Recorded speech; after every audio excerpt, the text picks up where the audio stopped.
All right, another CIRF report. How about for the last week of March, minus 1 day. So this one from the 24th to the 30th of March 2022. My time is going fast. And this week is sort of a breaking up of the energy. So we're going from pressure and conflict, and that's sort of getting broken up. And what emerges is a bunch of semi-sextiles.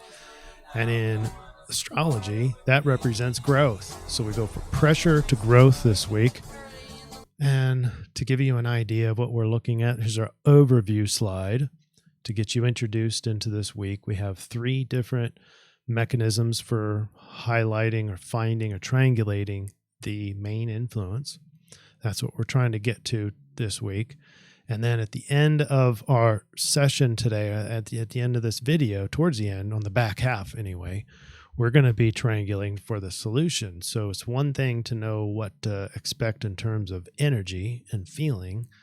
It's another thing to know how to best behave to maximize that influence. So this was a really tough week in terms of triangulation process. There is some overlap, and the main overlaps are going to be mainly Mercury is our main overlap, because so in the I-Ching we have hexagram 25, which is innocence. Well, innocence is definitely in that first rave slash first hexagram gate in Aries, first portion of Aries, that brand new, spanking new part of that cycle, the 12-month cycle is, every year Sun goes into Aries, but also in this year, Mercury is coming in right behind the Sun, going into Aries. So you have the Sun and Sun and Mercury.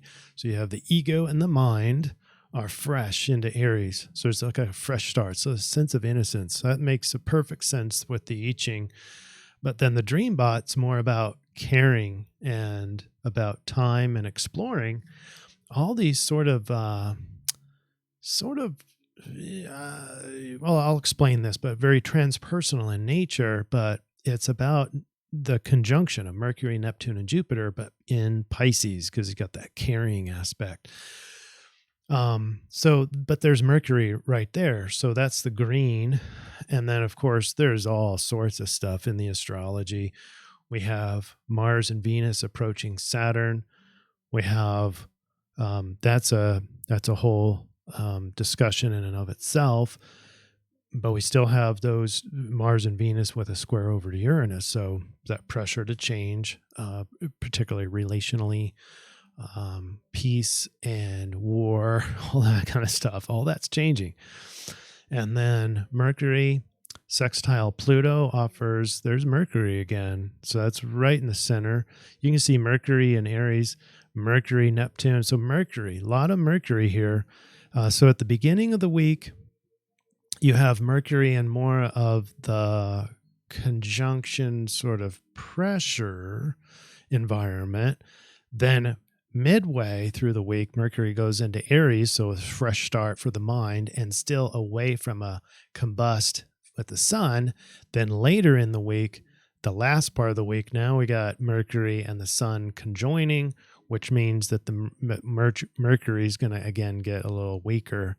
So Mercury just got out of Pisces by the end of this week, throughout this week. So Mercury in Pisces weakened because it's in detriment, goes into Aries, gets, normalized, but now enters a conjunction with the ego or with the Sun and gets weakened again. But in the middle there, in the middle portion, is this growth period. And what ends up emerging at the end is the loss of the power, loss of the pressure, loss of the tension, or most of it, and enter into these semi-sextiles. We'll go through all the astrology so that you can know exactly what I'm talking about. But we also have an interesting phenomenon where all the planets are within roughly 120 degrees.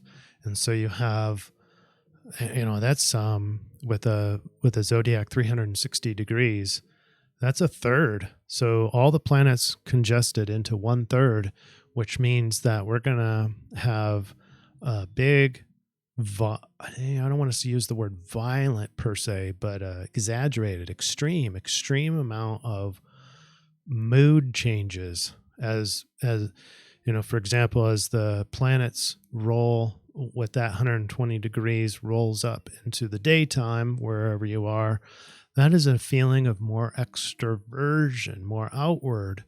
And so with all the planets up there, maybe everyone feels more extremely outgoing, that kind of thing. And then reverse is true. And it doesn't have to be extrovert, introvert, or anything like that. But the energy gets more extreme when all those planets are congested in those areas. So, and those don't stay the same. Those are not isolated into one particular part of the sky. And so there you get the oscillation for all of us. All right. I'll go into the more of that once we get started in the astrology, but hang on. We have some important news to get out to you. Hang on.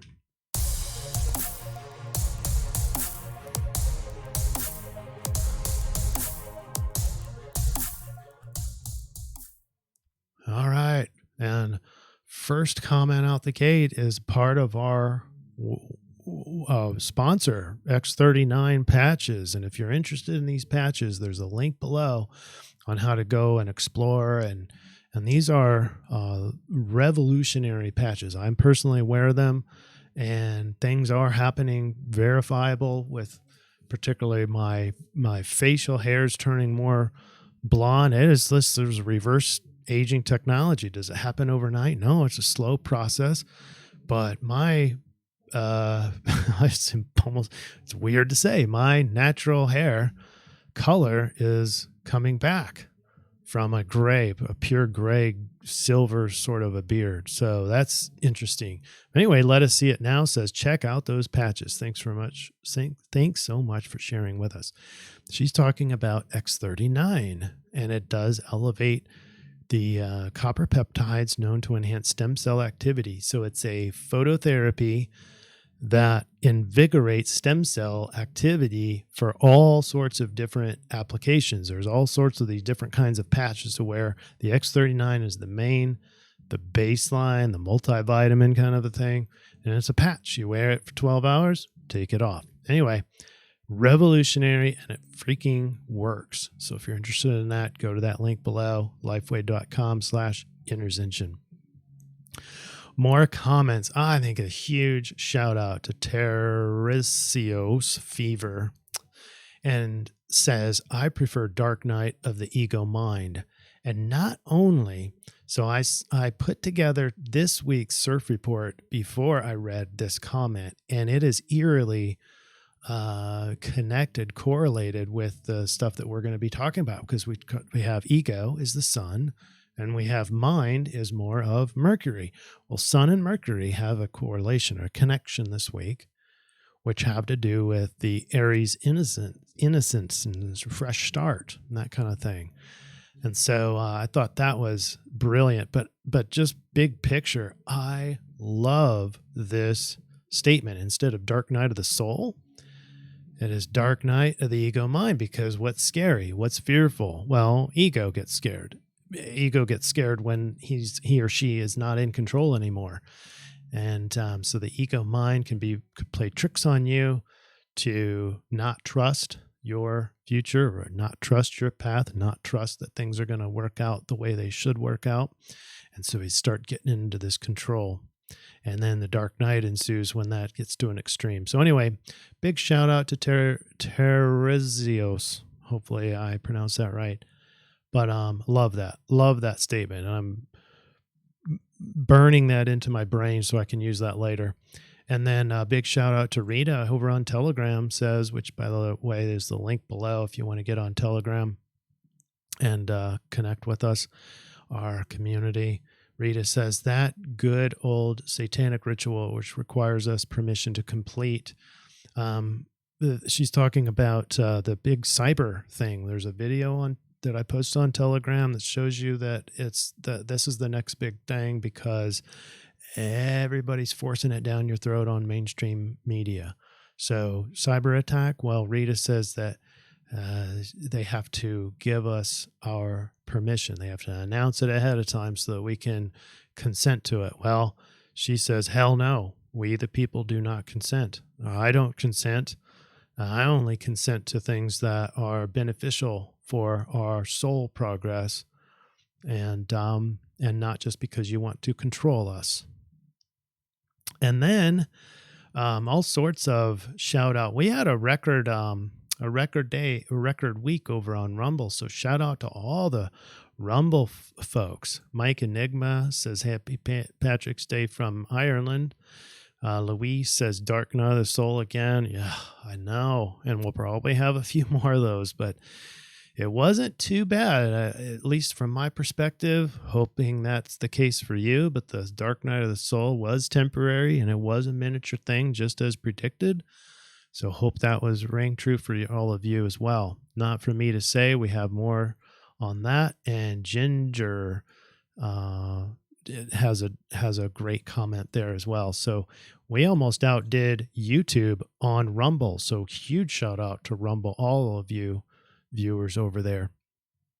And the big winner this week is, not for me to say, has 2 different comments on 2 different platforms, but if you add them up, has 7 and would have won on either side. So shout out for our winner, not for me to say. Which one is a better comment? I don't know. They're both excellent. How about Rave Hexagram 25? Would that be 5-5? It just made me think of the 17 group. Here's so much going on in the unseen. I can feel it. I hope to manifest the transparency and exposure of the darkness so that the true light so that truth and light can finally wake us up. Yes. Amen. All right. Let's get first, before we get into the astrology, let's get into our DreamBot. Now look at the number 1 word here. Care. C-A-R-E. That is a very nurturing, that's a very water sign, particularly Cancer is the big nurturers and cares, but Pisces is there too. One of our biggest self-sacrificers is the Pisces, and a lot of planets are there right now. But care didn't seem to have a whole lot of support underneath it. So it just sits there on its own, but 114 surge score. That is huge. And another big surge score is era and days and TOT. That's an interesting word. TOT is, in military terms, is time over target, expected time over to what's your TOT. And so time is a big thing up here, particularly at the top, and also remembered and old. So inferring that this time thing, and era is not necessarily old, but it's a grand picture of time. So it's very precise. TOT is precise, but era is big and large. So there's a lot of mix and match of time in this DreamBot run. More importantly, there's an exploration or view with the blue arrows, including dream and dreamed. So there's Neptune sort of an influence, but you have camera and explore and view, all sorts of words that imply viewing and seeing and exploring, imagining. All that's in there. So we care about, can't ignore that word care. So we greatly care about time and what we see and what we're exploring.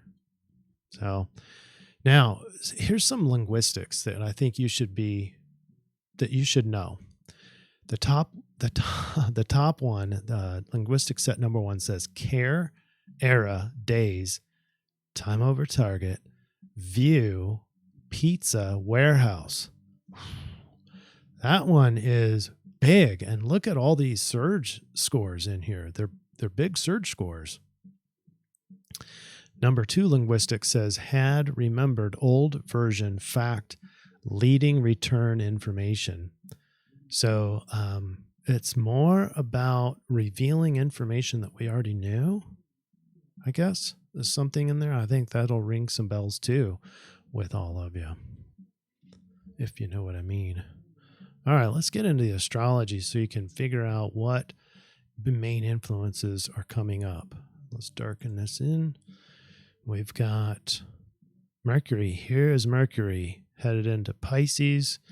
Went right, zipping right through Pisces. Now in the middle of our week goes into Aries. And in this spec, in this first little portion, is free of combust and finally free of Pisces, where he was weakened. And so mine has this brief period of it lights up and things are firing great and clarity. All right. And then we have the conjunction is coming up, and you can see on the 28th this goes exact. This is Venus conjunct Saturn, and then Mars is going to start its conjunction, but the exact is going to go into the next week. And that's going to be a lot more foundational, a lot more secure. Might be hardship in relationship, which is Saturn sort of that hardship, but also reflects on foundation and solidness and consistency, that kind of thing. So maybe it's for you, it's more of your relationship or peace or your finances have a status quo or a stabilized. Stability is a Saturn thing, not just fear and suffering.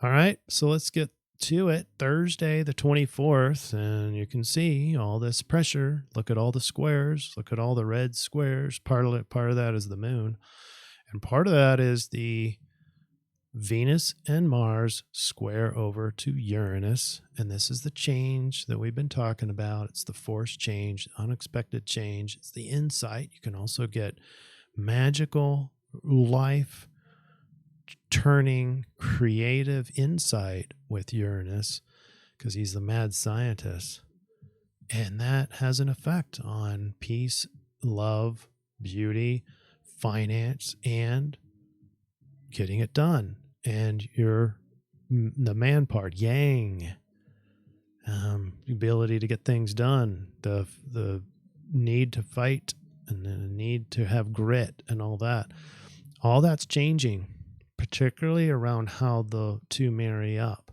Venus and Mars. They're the polar opposites, male and female, extremes of both sides.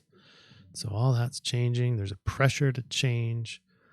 And then there's another conjunction happening, and that's Mercury. We've talked about this last week. You got Jupiter and Neptune are only 4 degrees away. Jupiter is stepping closer to Neptune. That's a really interesting one because you got the two rulers of Pisces that are going to be conjunct at some point. I don't have the exact day for you, but that is a beautiful, beautiful, high-level, transcendent, optimistic dream day. And it starts now because they're within our conjunction. So these energies are melding together. And Mercury doesn't work all that well in that mix because it feels like a loss of clarity, cloudiness, a weakened state, weakened logic of Mercury and Pisces. So he's stepping away from that finally as we go along. But currently, it's mind is not all that great right now. Now, interestingly, so a weakened mind has a sextile or an opportunity to overhaul right now. And I think it's in that weakened state. It's a weakened state instructed by some positive dreams or positive fantasy or optimism in transcendent thinking or the wiser mind. That's Jupiter and Neptune together. But it's coming from a place that doesn't make a lot of sense, and that's okay. But Mercury, the logic part of the mind, the lower part of the mind, is being instructed, being opportunistic with new ways of thinking, learning new ways. So, in other words, we can use the conflict with all this pressure to channel that intensity into an opportunity for new ways of thinking or overhauling the way you think. That can open up a lot of minds. Then we have the this is Friday the 25th. We've got Venus and Saturn only 3 degrees away. And we talked a little bit about it earlier, but it's the Venus being how you present to others, your outward beauty. Art is a form in here, and creativity is getting more, it could be problematic in that you're faced with challenges in that, or it could be solidifying as a foundation, as a way of life, as a consistency. And so I'm opting for that side of Saturn. And so there's a consistency in peace, for example. Now the opposite will be true when Mars comes over here and the Yang covers over Saturn. It's could be sort of a way of life of just conflicted and war and fighting for things, but also the ability to get things done. Doesn't have to be aggressive, but when Mars is in fear, that would be Mars and Saturn together. When the Yang is in fear, there's always a chance of rebellion and fighting against that feeling. Remember too, well, disregard that. I'm not even going to say what it was because it's going to be out of alignment with Uranus by then. Okay, and then so just keeping up with Mercury here is 3+ degrees, 3.5 degrees away from Neptune and climbing away fast. Saturday the 26th. Now we lose some squares. And we have some presence of sextiles. That's mainly the moon, but also Pluto with the sextile that I mentioned earlier. But now it becomes, so tensions ease, as you can see, and the opportunities increase. So we have sort of a segue to the later, which turns into growth. So we have the squares turn into sextiles. Sextiles turn into semi-squares or semi-sextiles, which is these little blue things up here that you might be able to see. Those will become prominent later, and those represents growth. So opportunities this day. So on Saturday the 26th, opportunities increase for all these things. You got Mercury, Neptune, Pluto, and the moon. And both of these are in conjunction, and Mercury and Neptune are still in conjunction in Pisces, so a lot of watery, weekend logic, fantasy, all that stuff, but it's all opportunities with maybe your inner power, maybe the ability to protect. That's moon is nurturing and mothering, maternity, loving, empathy, that kind of thing, with Pluto. So overhaul and inner control, inner power. Deep inner power is your opportunity, accessing that with, ironically, a weakened state of, this is a weakened mind is not necessarily a bad thing. Like when you go into hypnotherapy, you're dreaming, you're accessing the subconscious realm, and you need a weakened ego mind, you need a weakened lower mind to access those deeper wisdoms. Can you say wisdom in a plural sense? Those deeper wisdoms, these insights that are coming from the subconscious, because that's where Pluto is, and that's also where the moon is. It represents the emotional reactions. So double of massive amounts of subconscious. You have an opportunity to get there. Great day for a hypnotherapy journey. If you can find a practitioner on Saturday, great day to do dream work, to access your inner power and emotional content. Dream work, Saturday, 26th. And Sunday, same thing. Now, Sunday I highlighted because this is the day that Mercury is going into Aries, crossing over at 2:44 a.m. Central Daylight Savings Time, Sunday the 27th, and we've got 0 degrees of Aries, What does that mean? Well, losing not only Pisces, but 7 degrees away from Neptune, so almost out of this conjunction, and just barely stepping into a combust with the sun. Technically, it is the lighter side of this combust, or the early signs of it. So you have this still pulling from each side, but you have a moment of clarity. You have a couple of days before Mercury is getting worse and worse and worse again as it gets closer to the sun. But in this couple of days, refreshing, clear logic, rejuvenated mind, clean slate, that innocence comes in here together. Even if Mercury starts its weakened state with the combust in the sun, you still have that fresh start feeling with the mind.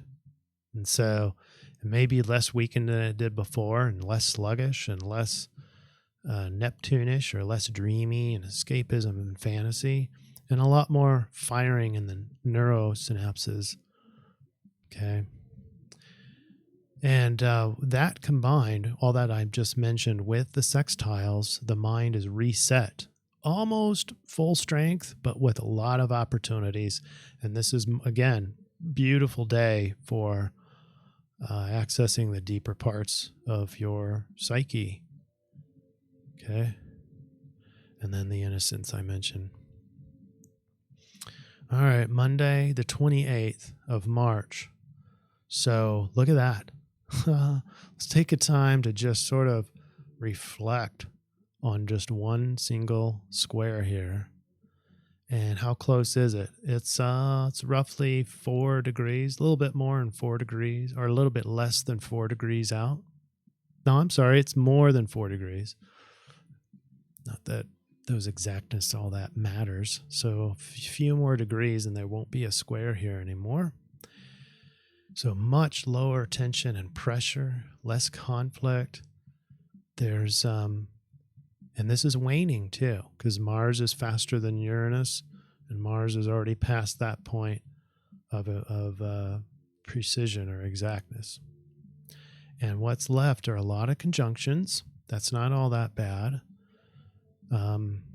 Probably the worst there for the ego mind, or for the lower mind, is Mercury, now 6 degrees away, closing in less than 6 degrees away, so getting weaker. Mercury combust. But look at these semi-sextiles.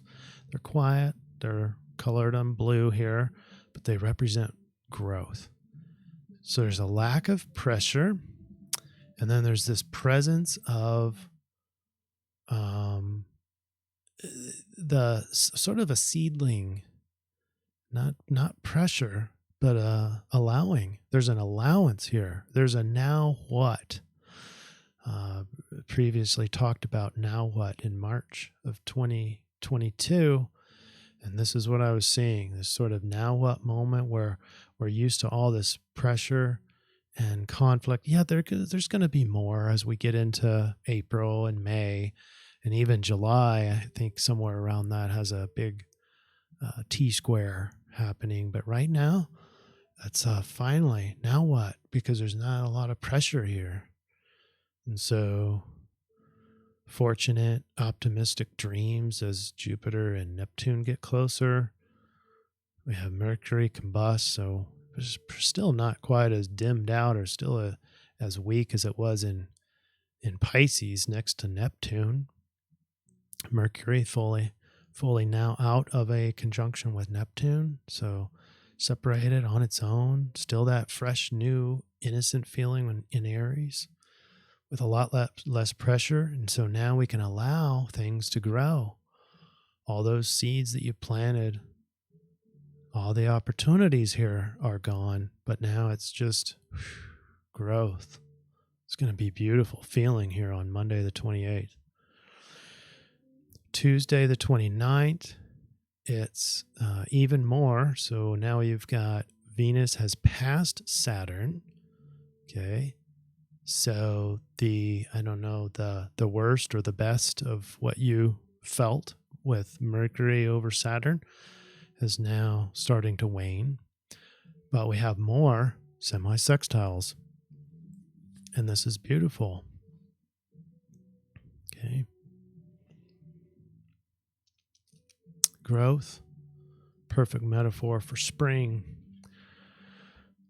And then Wednesday, the 30th, we have the main thing here. We have 3 degrees from Mercury and the Sun. So the combust is really starting to affect the rational mind again, sort of cloudy thinking. It's sort of deer in the headlights sort of metaphor as you're driving, but also literal because Mercury is also the short distance travel. So be careful as you're driving, and realize that your awareness field is lower. So be on the conscious lookout. Don't be thinking about other things while you're driving during this period of Wednesday the 30th. And as we progress into the next few days, make sure you're paying attention. And the big news is Jupiter and Neptune within 2.5 degrees.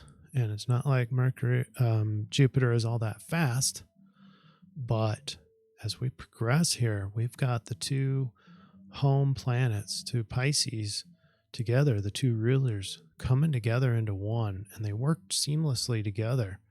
It's optimistic, it's feel good Neptune, maybe even illusionary and escapism.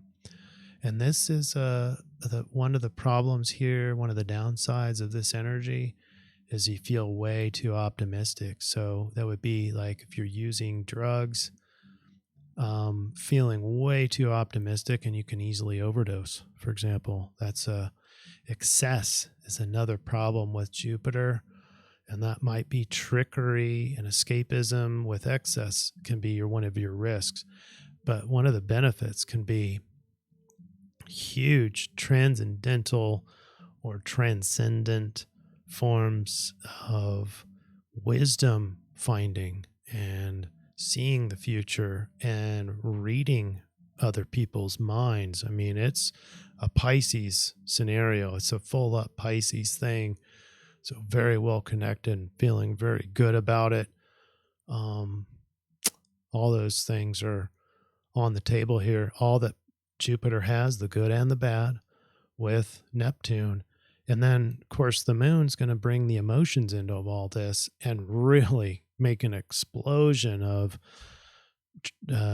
transpersonal possibilities. So anything transpersonal, mystical, if you want to call it that, seeing things that you shouldn't be seeing, that doesn't have to necessarily be a bad thing. That can be a good thing. It's more of how you react to these things probably than anything. We can talk about that, but maybe next time might be better because this all going to happen on the next CIRF week. So we can couch that for now. All right, let's take this out and get into the I-Ching says innocence, hexagram 25. Innocence implies a natural harmlessness and openness, pure intentions, unsullied by ulterior motives. Because that first part of Aries, that's the first part of the astrological cycle. And so it's the self. It's all about the self. It's all about opening your eyes. It's all about curiosity and newness.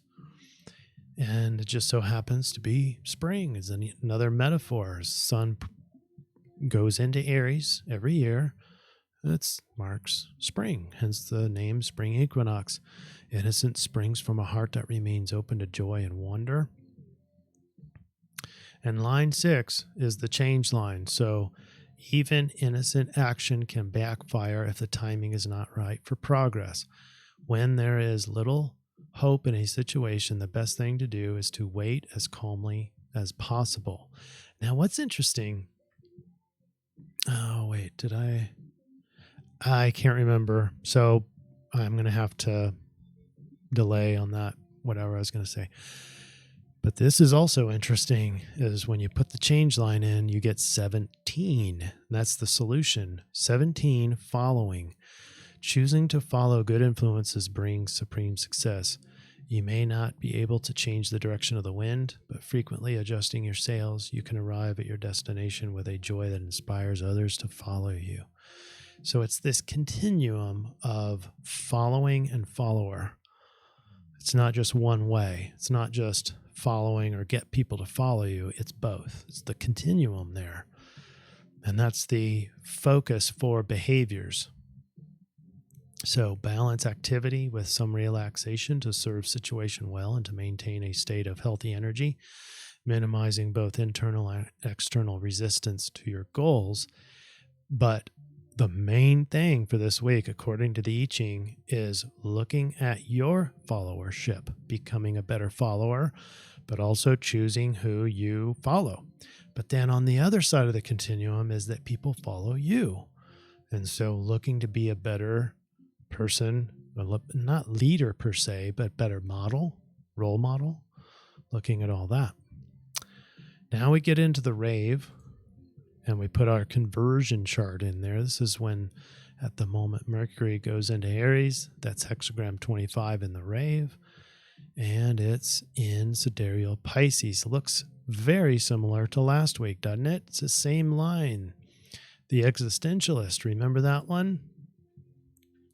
This is the devotion and dedication to the now, the perfection of the intellect through concentration and focus on what is rather than what could be or has been. The innocence of the self and its protection can only be maintained in the now. And with that, let's get into the solution slide. Here's our final slide. So overall, we had the Sun and Mercury being in Aries, and especially for the Sun, unimpeded, and for Mercury too, just in between those conjunctions with a small amount of overlap. So setting us up for a feeling of openness, purity, harmlessness, compassion, and respect. Yeah, Aries can get impulsive, and when they have lost themselves or are fear for their ego selves, that can spell disaster and war and conflict. But that's a choice.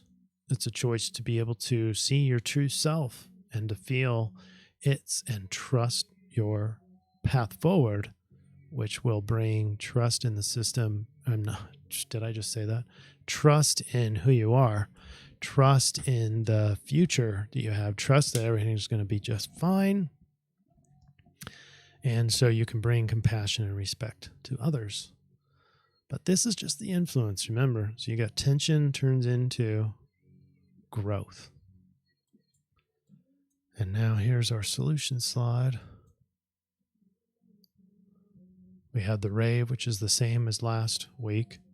Innocence of self. And we have the I-Ching 17, following. Find and follow strong influencers to exude your values. Be adaptable to the demands of today. Remain flexible. Remain balanced. Stand firm on matters of principle, but you can bend on more superficial matters. And Pisces brings in our spiritual, compassionate, idealistic, connected selves. So here's the triangulation. Ego clears its temporary hero's journey, and mind now follows suit. Ego and mind emerge unimpeded, now fully engaged in the new astrological cycle. Together they offer the innocence of self, a clean start, a fresh reset, the best outcomes this last week predicated on maintaining true self and only bringing that forward and completely. The same behavioral advice continues with the rave. So bringing the best of what you have, not the best externally, but the truest form of who you are, your highest, best inner self. The Pisces solution creates a nice balance to offset the ego mind's transit through self-centered Aries energy. Remember that we aren't isolated individuals. We are one. We are a unique facet of the bigger diamond called the collective. That's the Pisces influence, but you don't want to get too far into the Pisces. You want to balance that out with that Aries energy. It's a perfect balance. It's the extreme self. It's the extreme egocentrism mixed with the total sacrifice of self, or the extreme Pisces, and blend those together. See yourself as a unique individual, but know that you are part of the collective, and everything you do affects the collective. The I-Ching encourages us to become aware of the follower continuum, to follow and be followed.